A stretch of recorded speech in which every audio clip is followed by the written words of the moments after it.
Un ministerio es una asignación, una obra, un servicio, un propósito, una razón por la cual Dios nos tiene aquí.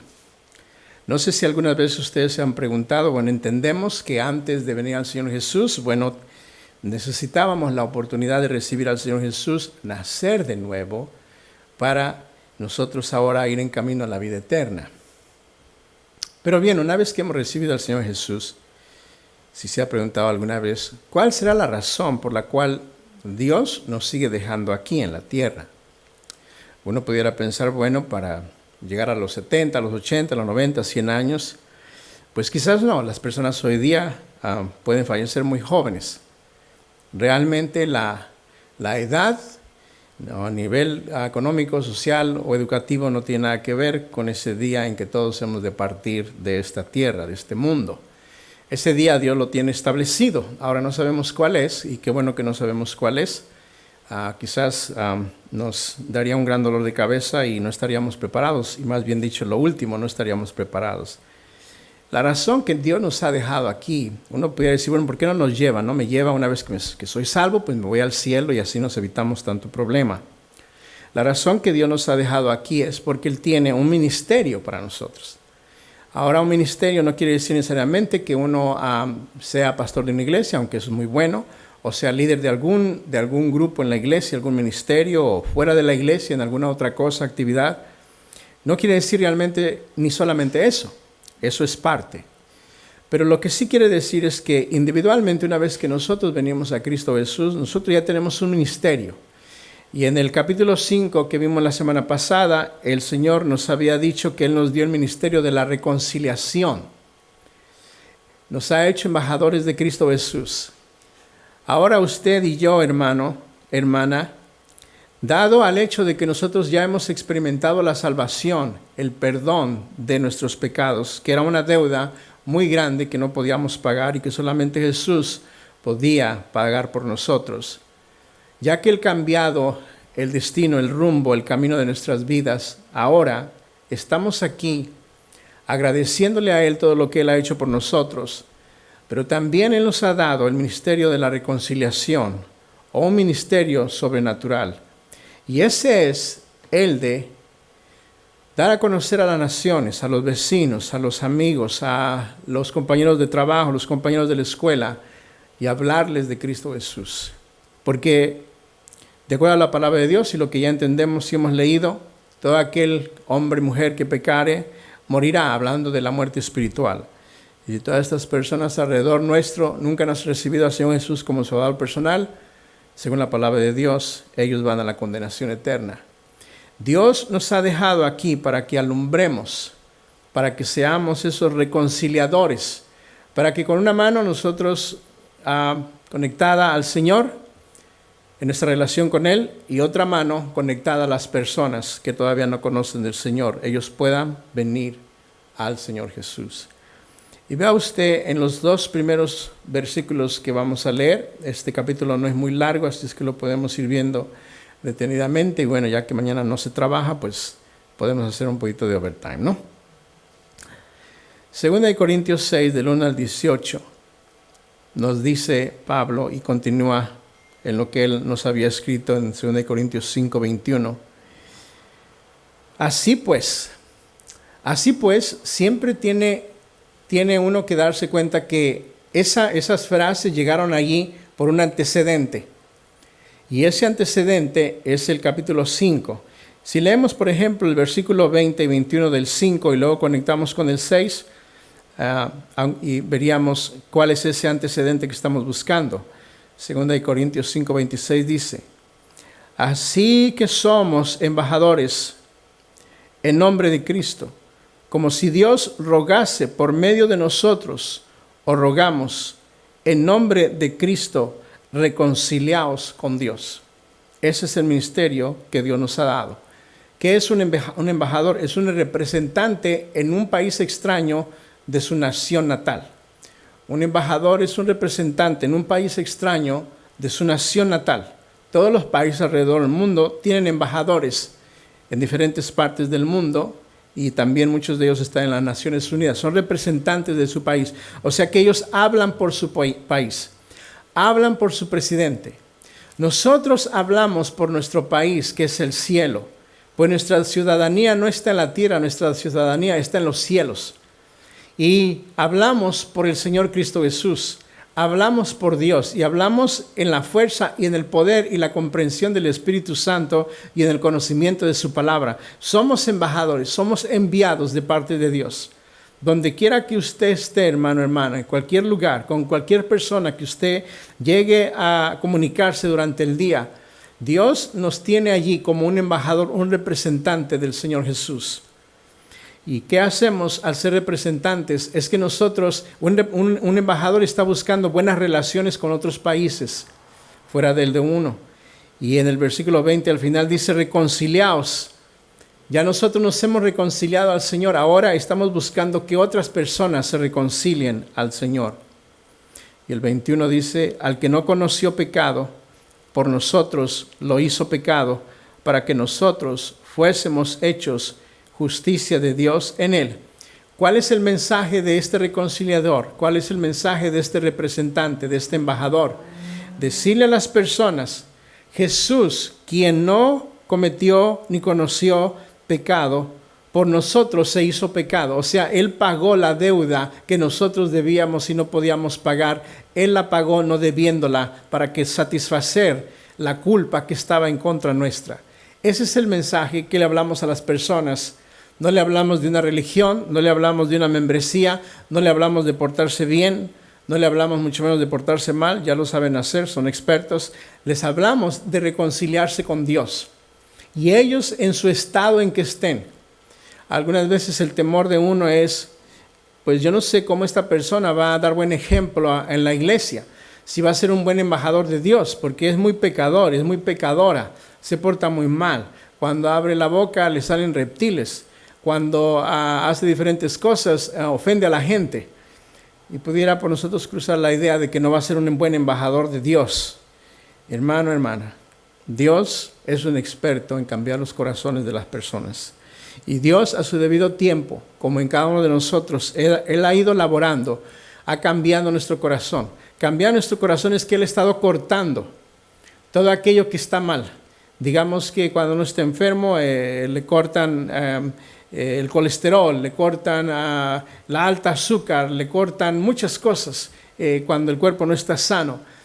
Cuando venimos al Señor, Él nos acuesta en la mesa del quirófano y Él, a través de su palabra y su Espíritu Santo, comienza a quitar todas aquellas cosas que son y están mal delante de Dios. Y así lo mismo aquellas personas que vienen al Señor. Dios poco a poco va a ir limpiando su vida. En la mañana de ayer, sin planearlo, estaba tomando un café por ahí en un lugar cerca de la casa y me encuentro con unos hermanos que tenía rato que no veía. Y la hermana dice, hermano, Dios me ha torcido, Dios me ha quebrantado y Dios me ha moldeado de acuerdo a su voluntad. Y yo creo, hermanos y hermanas, que ese es el testimonio de cada uno de nosotros. El Señor nos ha quebrantado, nos ha moldeado. Algunas veces pensamos que el objetivo de Dios es darnos comodidad. El objetivo de Dios no es darnos comodidad. El objetivo de Dios es moldear nuestro carácter, porque es lo que nos vamos a llevar al cielo. Y Él está moldeando, está limpiando, está escarbando, está escombrando todo aquello que no agrada a Dios. Y lo mismo hará con las personas que vengan al Señor Cristo Jesús. Así es que no tenemos temor de que otras personas, cualquiera que sea su comportamiento, vengan o les hablemos del Señor Jesús y vengan al Señor. Les hablamos del Señor, Él en su debido tiempo y a través de su Espíritu Santo los ha de traer y Él es quien hace la obra en ellos. Nuestro trabajo, y qué bendición de trabajo y de reconciliación y ministerio que Dios nos ha dado es de hablarles a ellos de que Jesús, no debiendo nada, pagó por sus vidas para que ellos vengan al conocimiento del Señor Jesús. Entonces, eso es lo que nos decía en el versículo 5 al final. Ahora ya en el capítulo 6. Así pues, dado ese conocimiento del reconciliador, de que somos embajadores y representantes de un Dios que envió a Jesús para darnos salvación, así pues nosotros, como colaboradores, nosotros somos parte del equipo. Nosotros somos parte del equipo. Y donde quiera que estemos, en cualquier iglesia donde estemos, que ya hemos aceptado al Señor Jesús, somos colaboradores. Y a veces eso es lo que cuesta un poquito entender, cuando a veces no lo hacen a uno sentir como un colaborador. Pero somos colaboradores del Señor Jesús. El Señor nos ha hecho parte de esa familia local y nos ha hecho colaboradores del Señor. Ahora, si recordamos lo que hemos leído de los Corintios en la primera carta de Pablo, tremendos regaños que él les trajo y correcciones, y les habló de su inmadurez espiritual, y todavía como niños tomaban la leche y no estaban listos para comer la carne o la sustancia de una comida. Y les habló de sus diferentes pecados. Pero ahora él sabe que ellos son colaboradores. Todos estamos en un proceso de limpieza, de santidad, estar en las cosas de este mundo, y uno a través del Espíritu de Dios evitar todas aquellas cosas nos va dando santidad delante de Dios. Necesitamos estar de alguna manera allí en medio de esas situaciones, porque somos colaboradores del Señor. Ahora, ¿cómo Él nos escogió a nosotros? Diríamos, si estamos jugando voleibol o básquetbol o fútbol, cuando eso es en las calles o en las canchas o en algún lugar, y se empiezan a juntar ¿a quién escoges tú? ¿A quién escoges tú? ¿A quién escoges tú? La mayor parte de las personas escogen a los mejores jugadores, las mejores personas que ellos conocen que saben jugar. Dios escoge a los peores. Esos peores éramos usted y yo. Él escoge a los peores, ¿sabe para qué, hermano, hermana? Para hacernos mejor. Para hacernos mejor. Y hacernos colaboradores. Hacernos ayudantes, hacernos siervos, hacernos parte del equipo. Él para cada uno de nosotros tiene algo designado, algo diseñado, algo que Él sabe, y que a su debido tiempo nosotros lo vamos desarrollando, vamos tratando aquí, vamos tratando allá, no funciona aquí, le damos por este lado, le damos por aquel lado, y eventualmente nos vamos dando cuenta que este es el lugar donde Dios nos llamó, este es el ministerio, esta es la habilidad que Dios me ha dado, y nos damos cuenta cómo somos parte de la colaboración. Todos en la iglesia somos necesarios. No hay ciertas personas más necesarias que otros, todos somos necesarios. Y por eso Él dice, os exhortamos también a que no recibáis en vano la gracia de Dios. Cuando Él dice os exhortamos, está diciendo les ruego que no tomen en vano, no desaprovechen la bondad de Dios. Ya tenemos esa bondad de Dios para nosotros.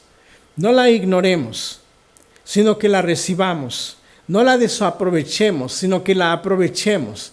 La bendición de tener un Dios como el que tenemos, que Él desea alcanzar a las personas, darles de su amor, darles de su bondad, darles de ese regalo que nosotros no merecíamos. Ahora estas otras personas también puedan recibir de ese regalo que ellos no merecían, pero a través de su misericordia, Él a través de nosotros quiere demostrar. Así que no recibamos en vano la gracia de Dios, no desaprovechemos lo que Él nos está dando, la oportunidad que Él nos da de colaborar, de ministrar y de servir para ganar a otros para Cristo aquí en la tierra y en el cielo, para ser renumerados, para ser galardonados o premiados. Y en el versículo 2 dice, porque dice, en tiempo aceptable te he oído y en día de salvación te he socorrido. He aquí ahora el tiempo aceptable, he aquí ahora el día de salvación. Cuando dice, ¿por qué dice? Él está mencionando Isaías 49:8, si gusta escribirlo por ahí en algún lugarcito para referencia, o es posible que en su Biblia esté de referencia también. Isaías 49:8. En tiempo aceptable te he oído. Si hubo un punto antes de venir a Cristo Jesús donde lo habíamos rechazado, lo habíamos ignorado, no habíamos aceptado la invitación, pero hubo un día que fue el día aceptable. Fue el día que Dios tenía preparado para que nosotros, así como nosotros nacimos en esta carne de nuestra madre, también hubo un día en que era el día aceptable para que nosotros naciéramos y fuésemos salvos. Y en día de salvación te he socorrido. Llegó nuestro día de ser salvos. Así como Él tenía preparado un día para que nosotros fuéramos salvos, y fuéramos nosotros aceptables delante de Dios, también Dios tiene un día para aquellos que todavía no conocen del Señor. Y para ellos llegará a ser ese día aceptable, el día de salvación. Y cuando compartimos con las personas, ¿cuál es el día aceptable? Ahora es el día aceptable. En este momento es el día aceptable. Cuando hablamos con ellos, las personas postergan hacer algo. Lo dejan para mañana. Luego lo hago. Luego vengo. Después. No sé si se han dado cuenta cuando vamos llegando al final del año y estamos todavía en noviembre, faltan 8 semanas para terminar el año. Le proponemos alguna cosa a alguna persona, algún plan, alguna tarea, algún negocio a las personas, y usualmente las personas postergan. Dicen, para el otro año hago esto, para el otro año voy, para el otro año modifico mis hábitos de comida, para el otro año modifico mis días de descanso, para el otro año ahorro, para el otro año compro esto, para el otro año voy a la escuela, para el otro año voy a la biblioteca, para el otro año me compro una Biblia, para el otro año aprendo el instrumento musical que me gustaría aprender. Y uno se pone a pensar, ¿qué va a pasar de aquí a 8 semanas de distancia del nuevo año? ¿Qué va a pasar de diferencia? ¿Qué va a pasar en ese último día, 31 de diciembre, y luego viene 1 de enero? ¿Qué va a suceder? Nada. No va a venir una gran impacto cósmico que va a cambiar el orden de nuestros días. Simplemente las personas se sienten cómodos decir después, porque el cambio siempre trae cierta incomodidad. Por eso la palabra de Dios dice, he aquí, ahora es el día de salvación. Cuando le compartimos a la persona, sería bueno que usted recibiera el Señor, uno pudiera decirle, bueno, ese sería bueno, es hoy.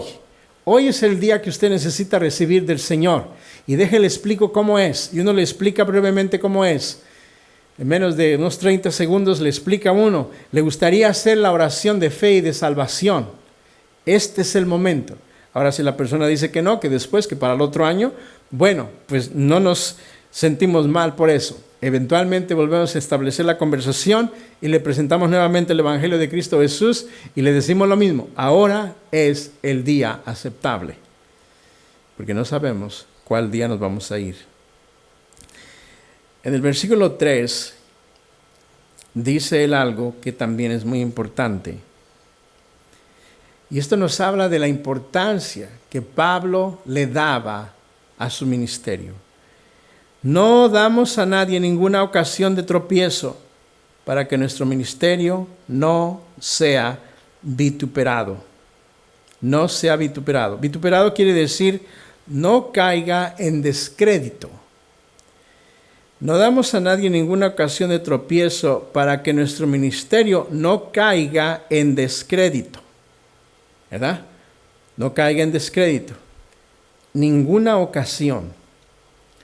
Vea usted, hermano, que él tomaba tan en serio este ministerio y los hermanos que a él le acompañaban, que él no quería caer en descrédito. ¿Cómo? Él no pretendía un salario, no tenía un salario común. O sea que no había misiones que le enviaban necesariamente dinero. Cada mes le enviaban dinero. ¿No? Había iglesias que le enviaban dinero, pero él no estaba seguro si le iban a enviar o no. Él no estaba esperando que le enviaran. Por lo tanto, él no tenía salario. Él no quería entrar en descrédito. Oh, tú lo haces porque te damos salario. Eso es descrédito. Tú lo haces porque te damos esto, te damos aquello. Él no tenía un salario, él trabajaba con sus manos. Él hacía tiendas de campaña que eran muy útiles en aquel entonces. Él era como un sastre. Un sastre es una persona que hace vestidos, pantalones, camisas. Hace medidas, hace cortes, hace dibujos en la ropa, en la tela. Y ese trabajo era muy, muy apreciado porque la tela en aquellos días no abundaba como hoy abunda la tela.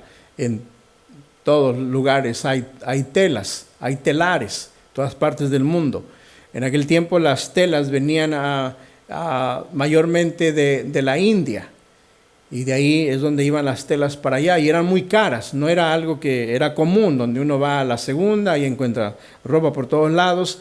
Ahora se tenían que comprar las telas y luego hacer la ropa, no había fábricas de pantalones, de camisas, todo eso. Entonces él se dedicaba a esto, a hacer tiendas de campaña. Él no quería entrar en descrédito con los hermanos. Pues cómo no, como te damos dinero, por eso lo haces. Él trataba de impedir que hubiera una ocasión para que las personas cayeran.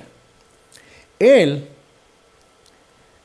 a raíz de que había sido enseñado y había construido su educación en uno de los lugares y universidades y bajo los maestros de más alto nivel de aquel entonces, uno de ellos era Gamaliel, él conocía varios idiomas.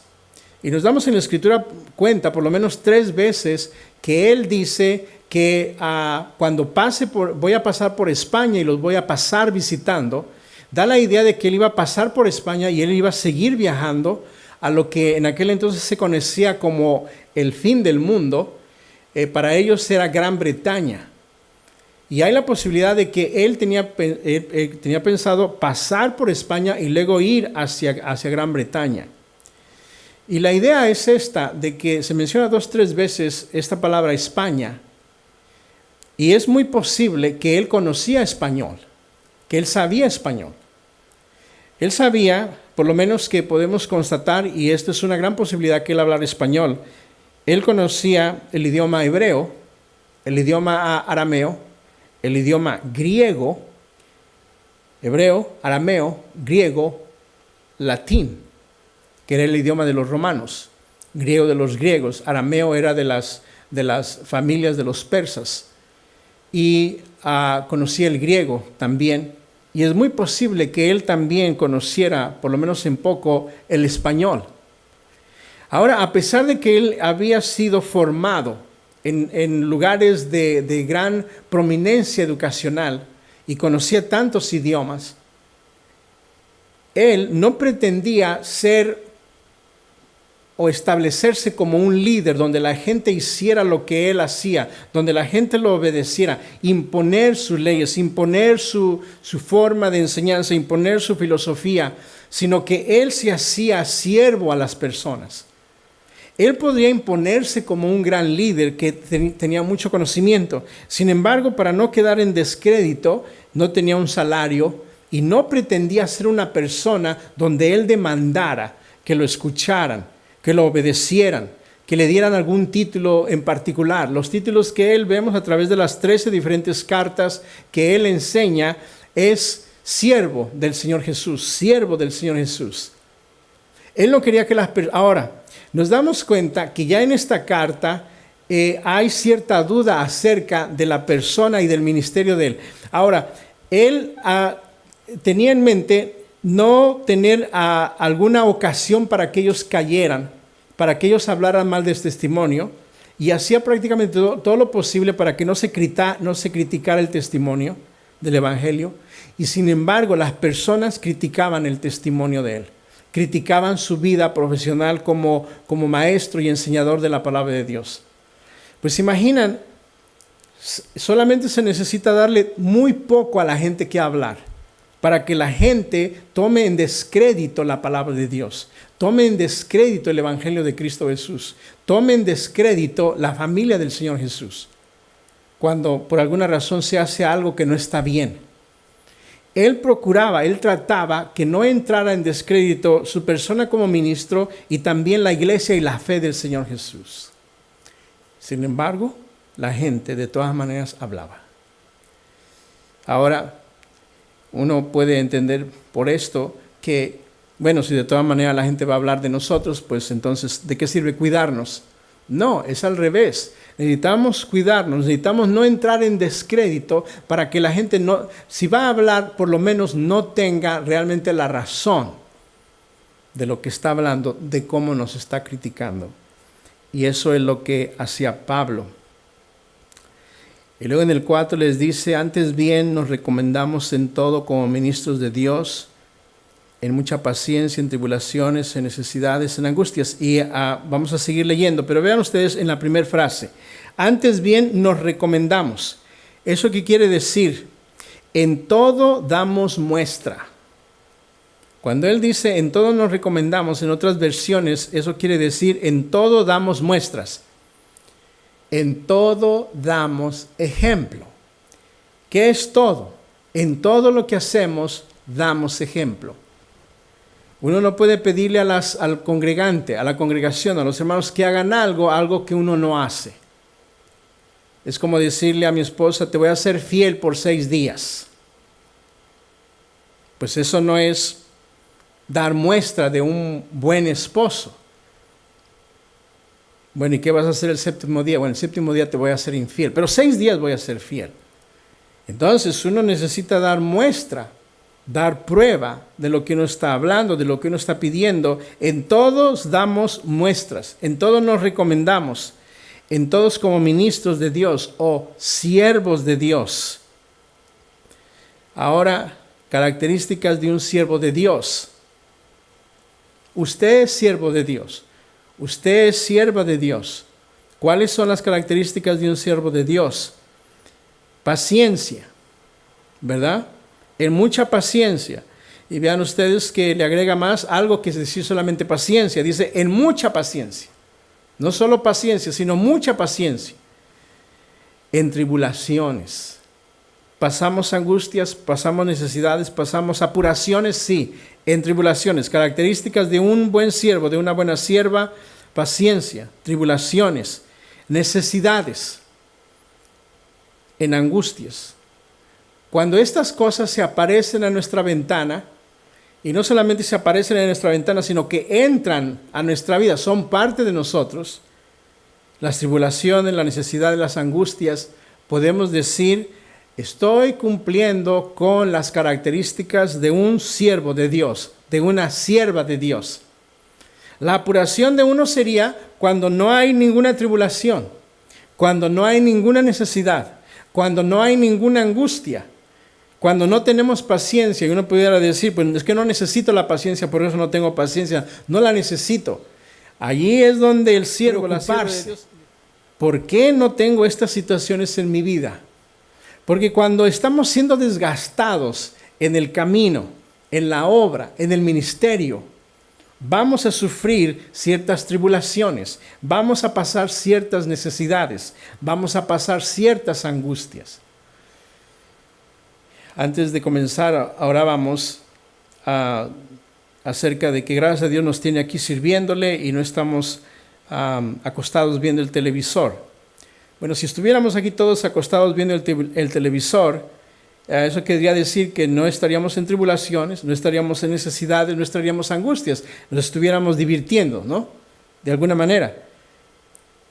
Cuando el siervo, la sierva está en el campo de batalla, estas situaciones le van a pasar. Va a haber crítica de las personas, va a haber rechazo de las personas, vienen tribulaciones, va a faltar dinero para esto, a causa de que se gasta el tiempo. Uno pudiera decir, bueno, podemos gastar este día en hacerme un part-time por ahí, arreglar un carrito por acá y todo lo demás y ganarme un dinerito extra. Y cuando no se hace eso y se está sirviendo la obra de Dios, vienen algunas necesidades. Y me imagino que se han dado cuenta que hay algunos restaurantes cristianos que no abren los domingos. ¿Cuál es la razón? Porque ellos creen fielmente que es el día del Señor. Ahora, va a haber necesidades que ellos pudieran pasar, pero en esa necesidad, Dios en su fidelidad les ha prosperado. Y hay algunos restaurantes que no hacen eso, no trabajan los domingos. No sé si recordarán, viene a la mente en una ocasión en el Antiguo Testamento que los hermanos ya dentro de Jerusalén, creo que está en Nehemías, algo así, el Señor les había dicho que el día sábado no hicieran ningún tipo de negocio, el día sábado.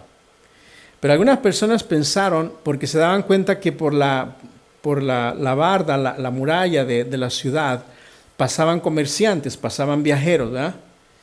Entonces pasaban viajeros y venían cansados, venían sedientos, venían hambrientos, y ellos pensaron, bueno, ¿por qué no salimos allá afuera? En el día sábado salimos allá afuera, ponemos un puesto, diríamos para nuestros días hoy, un puesto de fruta, un puesto de horchata, un puesto de agua de limón, un puesto quizás una hamaca o algo así para que descansen. Y el Señor a través del líder les dice, no deben hacer eso, porque el Señor quiere que ustedes descansen el día sábado y no están realmente sirviendo a las personas que van pasando, porque lo estaban haciendo ellos por dinero. Y uno pudiera pensar en diversas ocasiones de la vida, bueno, esta sería una buena oportunidad para ganarme un dinero, y eso al hacerlo, pues no habría necesidades. Y cuando estamos en la batalla, en el campo de Dios, sirviéndole, vamos a tener algunas necesidades. Pero cuando hay tribulación, cuando hay necesidad, cuando hay angustia, y para poder sobrepasar esta situación necesitamos paciencia, Dios va modelando nuestro carácter para acercarlo más a Él. Las tribulaciones nos ayudan a orar más. Las necesidades nos ayudan a depender más de Dios. Las angustias nos ayudan a buscar el consuelo de parte de Dios. Cuando no hay paciencia, no hay tribulaciones, no hay necesidades, no hay angustias, el creyente tiende a retirarse de Dios. El creyente tiende a decir, bueno, Señor, por ahora puedes tomarte unas vacaciones, no te necesito.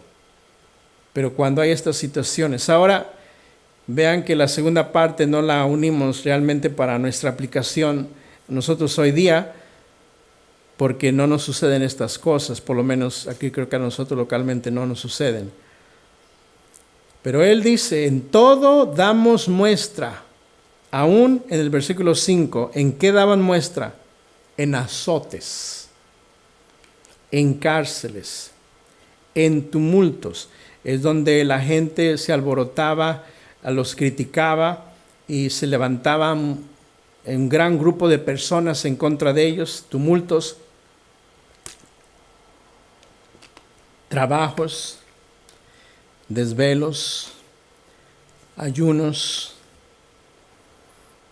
Ahora sí, detenemos la lista ahí un momento.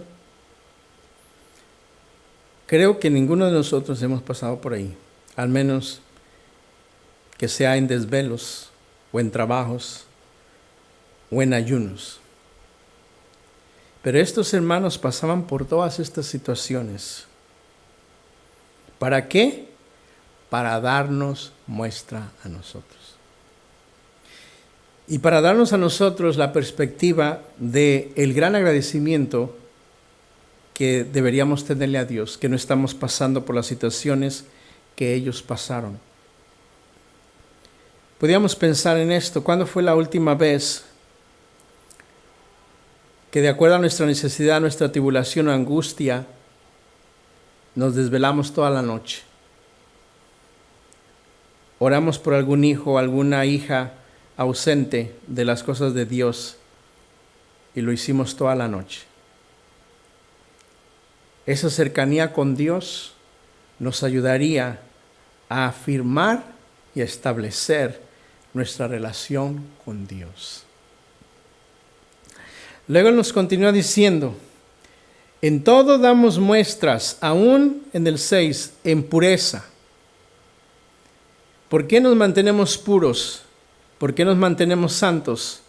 Para dar buena muestra, para dar buen testimonio. Pablo dijera, todo me es lícito, pero no todo me conviene. Y entonces nos mantenemos en pureza para dar buena muestra. Cuando nos dice en ciencia, eso quiere decir conocimiento. Pueden poner ahí algún lugarcito, ciencia es conocimiento. ¿Cuál conocimiento? El conocimiento de la palabra de Dios. Y luego tenemos otra frase aquí que es muy parecida a la paciencia que vimos en el versículo 4, y esta palabra es en longanimidad. Longanimidad quiere decir paciencia con resistencia. Paciencia con resistencia. La idea de paciencia singularmente o solitariamente, solo la palabra paciencia, tiene un efecto como cuando estamos esperando por alguien que está enfermo en la sala de espera y simplemente estamos ahí sentados y no estamos haciendo nada.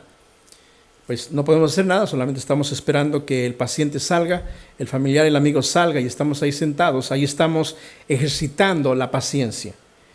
Pero la palabra longanimidad quiere decir no simplemente una persona que está sentada sin hacer nada, sino una persona que sigue actuando, pero está dependiendo continuamente de la voluntad de Dios, y la situación, en vez de traerle temor, la situación, en vez de traerle duda acerca de la obra y de lo que Dios quiere hacer, le da resistencia. O la otra palabra que podemos usar allí es le da aguante. Cuando uno le ponen a los niños un montón de cobijas en los brazos para irlos a guardar. Y le pone la mamá 3, 4 cobijas, ¿no? Y la mamá sigue doblando otras cobijas y le dice al niño, aguanta, aguanta. Te voy a poner otra cobija arriba. La idea es que él va a aguantar el peso que ya tiene encima, va a aguantar que venga más. Hasta que la mamá le diga, ahora sí ponlo allí en la otra cama. La idea de paciencia es cuando no tiene alguna carga en sus brazos. Pero la idea de longanimidad es que tiene una carga encima, tiene una preocupación encima. Pero a pesar de todo eso, más bien dicho, tiene la habilidad de esperar y tener aguante y resistencia en Dios. O sea, sigue laborando, sigue trabajando y está aguantando la carga. A diferencia de no tener una carga, sería la paciencia. Entonces les dice a ellos, les damos muestra en pureza, en conocimiento, en longanimidad, en bondad. Mire que cuando uno está pasando tribulaciones, necesidades, angustias, azotes, cárceles, tumultos, trabajos, desvelos, ayunos y pureza y longanimidad, las personas no tienen mucha bondad. La bondad es de, a pesar de todo lo que estoy pasando, estoy dispuesto a bendecir a las personas, a ayudar a los hermanos, a compartirle a los hermanos, a pesar de todo lo que estoy pasando que ya hemos leído. Esa es bondad. Bondad cuando todo está yendo bien, realmente no se puede apreciar en lo que es la bondad. Cuando todo está yendo bien, cuando no hay nada de que me debo deshacer, que me vaya a doler o que yo vaya a necesitar. En todas estas situaciones que ellos estaban cargados, aún permanecía la bondad para bendecir a otras personas. Y al final del versículo 6, ¿cómo es que ellos lograban esto? En el Espíritu Santo. Fuera del Espíritu Santo no vamos a poder. En la primera tribulación, en la primera necesidad, en la primera angustia, ya no vamos a poder seguir adelante. Es a través del Espíritu Santo de Dios.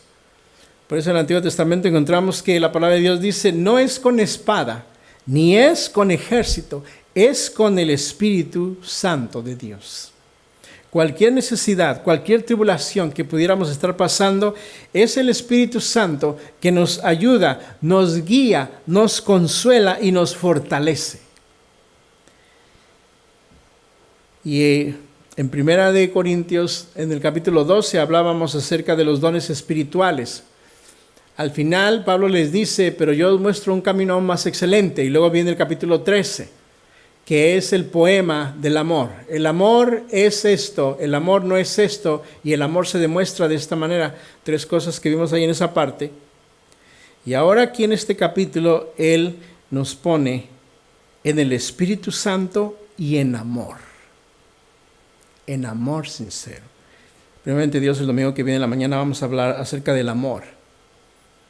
El amor sincero. ¿Qué es el amor? Hoy día esa palabra se tira por todos lados como una pelota de béisbol.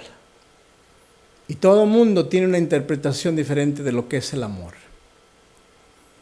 Estos hermanos, su fuerza y su fortaleza era el Espíritu Santo de Dios y el amor. Sin amor, Pablo les dijera, ¿de qué serviría poner mi cuerpo para ser quemado? ¿De qué serviría todo conocimiento y toda ciencia? ¿De qué serviría? ¿De qué serviría toda la fe para mover los montes? Sin amor, de nada sirve. Siempre es algo que necesitamos recordar. el amor de Dios en nosotros. Luego en el versículo 7, en palabra de verdad, en poder de Dios, con armas de justicia. Y son dos armas. La primera es diestra. Esa quiere decir la arma de ataque. La segunda es siniestra. Es la arma de defensa. Cuando el enemigo viene en contra de nosotros, lo atacamos con la oración, lo atacamos con la palabra de Dios. Para defendernos, nos ponemos el yelmo de la salvación y el casco que protege nuestra mente. Son dos maneras de atacar o defendernos. La arma de la diestra, que es la arma del ataque, y la arma de la siniestra, que es la arma de la defensa. Diríamos en un soldado, ¿cuál es la arma del ataque? En un soldado que tiene, pongámoslo de esta manera, en un policía, ya que tenemos más idea de una persona así. ¿Cuál es la arma de ataque de un policía? Es su arma. ¿Cuál es la arma de defensa? Es su chaleco de mallas. Los policías siempre se ve como que están así bien protegidos de su pecho. Tienen su chaleco de mallas. Es su arma que los protege a ellos. Ahora en el versículo 8. Por honra y por deshonra, por mala fama y por buena fama, como engañadores, pero veraces. Vea usted este versículo en otra versión. Algunas veces se nos honra cuando hablamos de por deshonra. Algunas veces se nos honra. Algunas veces la gente los aclamaba. A veces la gente los acreditaba. Pero otras veces se nos ofende. Por deshonra, por mala y por buena fama. Algunas veces se les daba honra, pero algunas veces se les ofendía. Ahora podemos tornar nuestra mente al momento en que Jesús le daban honra. Cuando Él entró a Jerusalén sentado en un pollino, la gente tiraba sus ropas, sus palmeras, sus túnicas delante del pollino. Y le decían, Hosana, Hosana, el que viene en el nombre de David. Le daban honra. A veces las personas nos dan honra. Les gusta lo que hacemos. Gracias por haberme ayudado. Mire, sus oraciones me están bendiciendo. O hablan con una persona. Mira, esta persona me ha ayudado muy bien. Yo lo aprecio mucho, la aprecio mucho. Le invitan a uno que comer algo, le dan algún regalito. Lo honran a uno, le dan su lugar. Pero hermano, hermana, nos damos cuenta en el camino lo que es la segunda parte, que nos deshonran. Algunas veces nos honran y otras veces nos ofenden. Con Jesús una semana lo honraron y la otra semana le gritaban a Pilato, crucifícalo, suéltanos a Barrabás. Ofendieron al Señor Jesús. La palabra de Dios nos dice, si del árbol verde, hablándolo Jesús, si del árbol verde hicieron lo que hicieron, ¿qué no harán de nosotros que somos, diríamos, el árbol seco? No podemos esperar que la gente todo el tiempo nos honre, todo el tiempo nos aclame, todo el tiempo nos tenga aquí en alto. En algún punto nos van a dar el bajón y nos van a ofender las personas. Y a veces cuando no hemos podido medir esas dos distancias nos sentimos muy mal cuando la gente se ofende. Pero eso es algo que le sucedió a los hermanos, le sucedió al Señor Jesús y también nos ha de suceder a nosotros. En el versículo 9 dice, nos tratan, como desconocidos, pero bien conocidos, como moribundos, mas he aquí vivimos, como castigados, mas no muertos. Algunas veces la gente lo trata a uno como un desconocido. Pero ¿de quién somos bien conocidos? De parte de Dios. Algunas veces estamos moribundos, o sea, medio muertos. ¿Pero por qué vivimos? Porque el Señor nos ha dado vida eterna. No estamos hablando de la existencia de la vida que hoy tenemos, sino más allá. Él nos ha dado la vida eterna. Como castigados, la gente nos castiga, pero no muertos, porque la vida, el momento de morir, el momento de dejar nuestra existencia, no depende de las personas, no depende de nosotros, depende de Dios. La gente, si pudiera quisiera matarnos. Con Jesús trataron de hacer lo mismo, pero Él dio su vida por ellos. Con Pablo quisieron hacer lo mismo muchas veces, pero no dependía de ellos, porque Dios tiene establecido el día y la hora que cada uno de nosotros, Él nos ha de llevar delante de su gloria y Él nos ha de decir, se acabó tu tiempo aquí, vámonos. La gente quisiera deshacerse de nosotros, pero no puede. ¿Qué les parece si oramos? Continuamos el próximo domingo, si Dios lo permite. Padre, te damos gracias por lo que hemos leído. Del entorno en que vive Pablo, los hermanos que le acompañan, la preocupación por los hermanos de Corinto, que estaban envueltos a causa de la cultura, de las tradiciones, de tantas cosas que les traían a ellos dudas.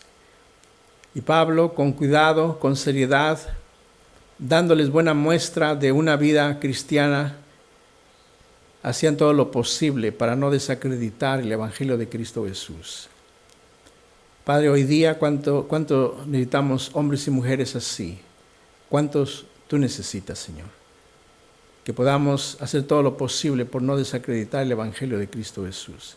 Caminar con seriedad, con pureza, dándole honra a las cosas que merecen la honra, odiando aquellas cosas del pecado que están trayendo tanta destrucción a nuestro alrededor, inclusive invadiendo la familia de nuestros hermanos. Te rogamos que nos guíes, nos ayudes y siempre recordemos que todo lo que hacemos lo hacemos por amor. Lo hacemos confiados en que de ti viene la vida, de ti viene el premio. Y que por ahora, Señor, tú deseas cambiar nuestra vida, nuestro corazón, para darte a ti la honra y la gloria en todo lo que hagamos. Continúa bendiciendo nuestras vidas, bendice a mis hermanos en sus trabajos, a mis hermanas, Señor, prospérales en grande manera. Las oportunidades que tengamos de compartir autos de Cristo, danos la victoria, Señor, para que otras personas también vengan al conocimiento de Jesús y puedan conocer que tú diste su vida por ellos. Guíanos en esta semana, gracias por el día de mañana. La mayoría estamos descansando, Señor. Aquellos hermanos que tienen que trabajar, bendícelos también. Y Padre, abre las puertas para que podamos compartir el Evangelio de Cristo Jesús a aquellos que todavía no te conocen.